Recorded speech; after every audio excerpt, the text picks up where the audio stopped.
అమరావతి ప్రాంతాన్ని, అమరావతి ప్రాంత మహిళల్ని కించపరిచేలాగా, అవమానపరిచేలాగా సాక్షిలో ఒక వక్త వ్యాఖ్యలు చేస్తే మరి జగన్మోహన్ రెడ్డి, భారతిరెడ్డి మహిళలకి క్షమాపణ చెప్పేందుకు ఎందుకు నామోషి చూయిస్తున్నారు అంటూ జగన్మోహన్ రెడ్డి సోదరైనటువంటి వైఎస్ షర్మిల జగన్మోహన్ రెడ్డిని, భారతిరెడ్డిని ప్రశ్నిస్తున్నటువంటి నేపథ్యంలో ఈ అంశం మీద మనం పూర్తి స్థాయిలో విశ్లేషణ చేసుకుందాం. ప్రస్తుతం మనతో పాటున్నారు ప్రముఖ రాజకీయ విశ్లేషకులు, ప్రముఖ సీనియర్ జర్నలిస్ట్ దుర్గావడ్లమణి గారు. వారితో మాట్లాడదాం. మేడం నమస్తే. మేడం నమస్తే అండి. సాక్షి ఛానల్లో అమరావతి ప్రాంతాన్ని, అమరావతి ప్రాంత మహిళల్ని కించపరిచేలాగా వ్యాఖ్యలు చేస్తే జగన్మోహన్ రెడ్డి కానీ, భారతిరెడ్డి కానీ మహిళలకి క్షమాపణ చెప్పేందుకు ఎందుకు నామోషి ఫీల్ అవుతున్నారు అన్నట్లుగా వైఎస్ షర్మిల వీరిద్దరిని ప్రశ్నిస్తూ ఉన్నారు. దీన్ని ఎలా చూడండి? కృష్ణరాజు చేసిన వ్యాఖ్యల మీద ఒక్కసారి క్షమాపణ చెప్పేస్తే భారతిరెడ్డి గారు అసలు ఇంత దూరం రాదు కదా ఈ అంశం, ఈ గొడవ అనేది ఆవిడ ఉద్దేశం. ఎందుకంటే ఇవాళ అమరావతి మహిళలు ఏదైతే గొడవ చేస్తున్నారో, అంటే ఎంత దారుణంగా మాట్లాడారో అందరికీ తెలుసు. దానికి తగ్గట్టుగానే మళ్ళా సజ్జల గారు కూడా దాని మీద మాట్లాడటం, ఇంకా ఘోరంగా వాళ్ళని అవమానించటం. అంటే ఈయనేమో అసలు అమరావతి మహిళలందరూ వేష్యలని ఈయన మాట్లాడితే కృష్ణరాజు గారు, సజ్జల గారేమో రాక్షసులకి పిశాచాలకి పుట్టిన సంకర జాతి ఈ అమరావతి మహిళలు. అంటే ఎవరైతే ఉద్యమం చేస్తున్నారో, ఎవరైతే ఫోటోలను చెప్పులతో కొట్టారో వాళ్ళ గురించి ఈయన వ్యాఖ్యలు చేస్తారు. సో ఇన్ని రకాలుగా మాట్లాడినప్పుడు భారతిరెడ్డి గారి బాధ్యత ఉందా లేదా? ఎందుకంటే ఆ పేపరు ఛానల్ ఆవిడవు కాబట్టి, ఆవిడే చైర్పర్సన్ అని అంటారు కదా. మరి అలాంటప్పుడు ఆవిడ ఒక బాధ్యతాయుతంగా వ్యవహరించి, ఓకే ఇది నా పేపరు, నా ఛానల్, తప్పు ఎవరు చేసినా మొత్తం అంతా నాదే కదా, నేను క్షమాపణ చెప్పాలి. అది యాక్చువల్గా ఎలాంటి వాళ్ళు చేస్తారంటేనండి, ఒక సంస్కారం ఉండి, ఒక చదువుకున్న వ్యక్తులే, వీళ్ళందరికీ చదువు ఉంది, చదువుకుని సంస్కారం ఉండి, కాదు ఇది మన బాధ్యత, వీళ్ళందరూ మన వాళ్ళు తప్పు చేసినా ఒప్పు చేసినా మనమే చెప్పాలి, మనమే తీసుకోవాలి అనుకుంటే ఖచ్చితంగా చెప్తారు. ఇప్పుడు ఇవాళ అసలు భారతిరెడ్డికి ఏంటి సంబంధం, ఇది జగన్మోహన్ రెడ్డికి ఏంటి సంబంధం అని అడుగుతున్నారు కదండి. మరి ఏ సంబంధం ఉందని వీళ్ళందరూ ఈనాడు గురించి అయితే రామోజీరావుని అంటారు, ఏ సంబంధం ఉందని ఆంధ్రజ్యోతి అయితే రాధాకృష్ణన్ అంటారు, ఏ సంబంధం ఉందని వీళ్ళందరూ టీవీ5 అయితే బిఆర్ నాయుడు గారిని అంటారు. మరి ప్రతిదానికి వాళ్ళు సమాధానం చెప్పాలంటారు. వీటన్నింటినీ మించి ఎక్కడో ఏదో ఒక అఘాయిత్యమో, లేకపోతే ఒక హత్యో, లేకపోతే ఒక జరగరానిది ఏదో జరిగింది అనుకోండి, దానికి చంద్రబాబు నాయుడు గారే బాధ్యులని ఎందుకంటారు మీరు? లేకపోతే పవన్ కళ్యాణే బాధ్యుడు పిఠాపురంలో అని ఎందుకంటారు? లేదు లోకేషే బాధ్యులు అని ఎందుకంటారు? కాదు కదా. కొన్ని విషయాలకి కొంతమంది బాధ్యత వహించాలి. ఆ రకంగా తీసుకుంటే కనుకైతే చంద్రబాబు నాయుడు గారిని ప్రతిదానికి బాధ్యత చేయకండి. అక్కడ లోకల్ లీడర్స్ ఉంటారు, ఆ లోకల్ లీడర్స్ని ప్రశ్నించండి, ఆ లోకల్ ఎమ్మెల్యేని ప్రశ్నించండి. ఏదైనా జరిగినప్పుడు వాళ్ళది బాధ్యత, వాళ్ళు ఇనిషియేటివ్ తీసుకుని వాళ్ళని మీరు ఎన్నుకున్నది అందుకు.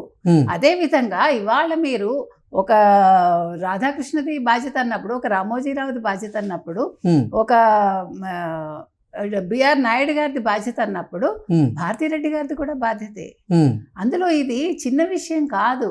మీరు ఆంధ్రప్రదేశ్కి చెందిన ఒక అమరావతి రాజధానిగా రాబోతోంది. అక్కడ గతంలోనే అనుకున్నారు, కొంతవరకు పని జరిగింది, మీరు అమరావతినేమో భ్రష్టు పట్టించారు, దాన్ని ఒక జంగిల్లాగా చేసేసారు. ఎవరు? భారతిరెడ్డి గారి భర్త గారు అయిన జగన్మోహన్ రెడ్డి గారు గతంలో ముఖ్యమంత్రిగా ఉన్నారు వారు. సో ఇప్పుడు మళ్ళా జంగిల్ క్లియరెన్స్ చేసి దానికోసం ఇప్పుడు బోల్డ్ నిధులు తీసుకొచ్చి కేంద్రం ఒప్పుకుని మోదీ గారు వచ్చి మళ్ళా దానికి పునర్వైభవాన్ని తీసుకురావాలని కోరి ఇన్ని జరిగాక మీరు అక్కడ మహిళల్ని అసలు ఆ రకంగా ఎలా కించపరుస్తారు? కించపరిచాక అది భారతిరెడ్డి బాధ్యత అవునా కాదా? ఇప్పుడు జగన్మోహన్ రెడ్డి బాధ్యత ఎందుకు అని మీరు అడగచ్చు నన్ను. జగన్మోహన్ రెడ్డి కొమ్మినేని వెనకేసుకొచ్చారు కాబట్టి ఆయన ఎక్కడా కూడా నాకు కొమ్మినేని ముఖ్యం కానీ అమరావతి మహిళలు ముఖ్యం కాదు అని ఆయన చెప్పకనే చెప్పారు కాబట్టి, కొమ్మినేని కోసం ఆయన అంత బాధపడిపోయి అంత వేదన పడిపోయారు కాబట్టి ఆయన క్షమాపణ చెప్పాలి. అది అందుకోసం ఇవాళ షర్మిల గారు అడిగిన దాంట్లో ఎటువంటి తప్పు లేదండి. అక్క చెల్లెళ్ళు, లేకపోతే నా తల్లి, లేకపోతే నా అక్క చెల్లెళ్ళు వీళ్ళందరూ అంటాడు ఆయన. అవన్నీ పై మాటలు. సొంత చెల్లెల మీద ఆయనకి ప్రేమ లేదు, సొంత తల్లి మీదే లేదు, తల్లిని బయటికి పంపించేశాడు. నా విషయంలో నేను 3000 కిలోమీటర్లు పాదయాత్ర చేశాను నేను గతంలో. పాప నాకు ఇది కావాలి అంటే నా ప్రాణం కావాలన్నా ఇచ్చేస్తాను నేను. అటువంటిది నేను అంతలా ప్రేమించాను నాన్నగారిని, కానీ నాన్నకి నా మీద ప్రేమ లేదు. ఈ అక్కా చెల్లి అనే పదాలు ఊరికే వాళ్ళు వాడతారు అంతేను, పై మాటలు అవన్నీ. సొంత కుటుంబంలో ఉండే చెల్లి మీద లేదు, తల్లి మీద లేదు వీళ్ళకి.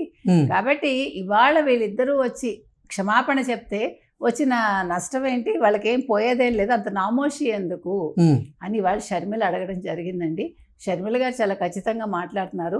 ఇదే సజ్జల నా మీద, నా కుటుంబం మీద బురద చల్లడానికి ప్రయత్నించాడు, నా గురించి చాలా నీచంగా మాట్లాడారు, నా పుట్టుక గురించి కూడా నీచంగా మాట్లాడించారు జగన్మోహన్ రెడ్డి మిగిలిన వాళ్ళందరూ కలిపి అని ఆవిడ వాళ్ళు చాలా వేదన చెందారండి.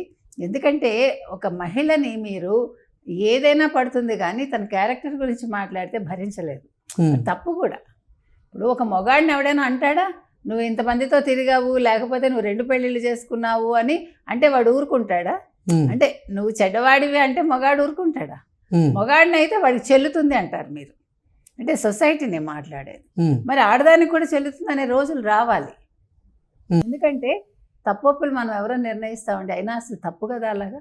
ఒక రాజశేఖర రెడ్డి గారు పుట్టిన బిడ్డని ఆ రకంగా అంటే తల్లిని కూడా అవమానించటమే. కాబట్టి అది చాలా బాధాకరమైన విషయం అండి. అసలు ఇలాంటి విషయాలు మనం ప్రస్తావించుకోవాల్సి వచ్చినందుకు మనం బాధపడుతున్నాం, నిజంగా చెప్తున్నా. ఎందుకంటే మనకి ఇవన్నీ అవసరం కాదు.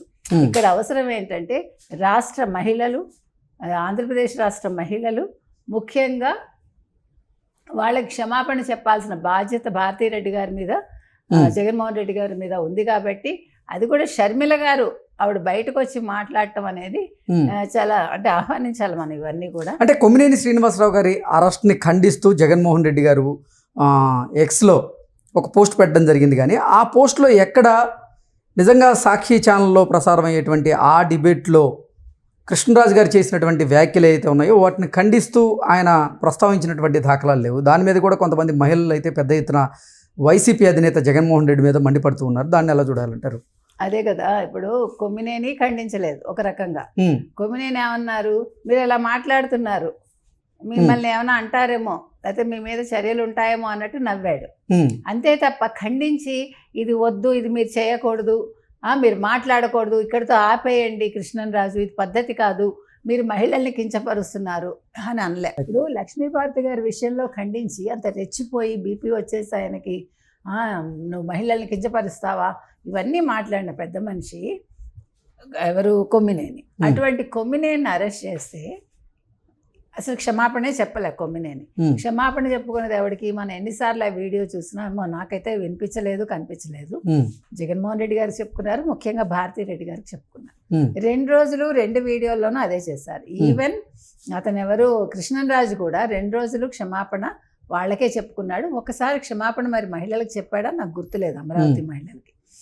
ఏది ఏమైనా కొమ్మినేని గురించి వెనకేసుకుని వచ్చి జగన్మోహన్ రెడ్డి అసలు అమరావతి మహిళల ప్రస్తావన తేకపోవటం, వాళ్ళు ఇలా నీచంగా మాట్లాడిన కృష్ణరాజు గురించి మాట్లాడకపోవటం, ఏమన్నా అంటే కృష్ణరాజు సంబంధం లేదు మాకు, ఇది ఒక్కటే వాళ్ళు చెప్తారు. ఎవరితో అయినా గొడవ వచ్చి వాళ్ళు అరెస్ట్ అయినా, లేదు వాళ్ళ మీద బురద పడుతోంది, లేదు వాళ్ళు ప్రజలు తిరగబడుతున్నారంటే వెంటనే అది వీళ్ళకి సంబంధం ఉండదు. ఇప్పుడు సాక్షి కూడా మొన్నటి వరకు అంతకుముందు వీళ్ళకి సంబంధం లేదు, తర్వాత భారతీ సిమెంట్ కూడా వీళ్ళకి సంబంధం లేదు, మళ్ళీ ఇప్పుడు ఆవిడే సాక్షి చైర్మన్ కదా. అంటే వీళ్ళకి అవసరమైనప్పుడు వీళ్ళవి అయిపోతాయి, అవసరం లేనప్పుడు వీళ్ళవి కావు. అది మనం చెప్తున్నాం. మొత్తం మీద ఇవాళ షర్మిల మాట్లాడిన దాంట్లో 100% నిజం ఉందండి. ఆవిడ వేదనకు ఒక అర్థం ఉంది. కాబట్టి ఒక మహిళగా ఆవిడకి తెలుసు మహిళలను అలాంటి మాట అంటే ఎంత బాధపడతారో, వాళ్ళు ఎందుకు తిరగబడతారో అనేది ఆవిడకి తెలుసు. కాబట్టి ఆవిడ నామోషియా మీరు క్షమాపణ చెప్పండి అన్నారు. ఇప్పటికైనా భారతీరెడ్డి బయటకు వచ్చి ఆవిడ ఒక మహిళగా స్పందిస్తే బాగుంటుంది. క్షమాపణ చెప్పటం వల్ల ఆవిడ గౌరవానికి ఏమీ భంగం వాటిల్లదు. ఆవిడకి ఇంకా కొంచెం మర్యాద పెరుగుతుంది, ఆ పార్టీకి కూడా కొద్దో గొప్ప మర్యాద వస్తుంది. ఆవిడ కూడా అదే అంటుంది, ఇప్పుడు జగన్మోహన్ రెడ్డి క్షమాపణ చెప్పటం వల్ల పార్టీకి కాస్త భవిష్యత్తు ఉంటుంది అని చెప్పింది. ఓకే అండి, thank you so much. Thank you, నమస్తే.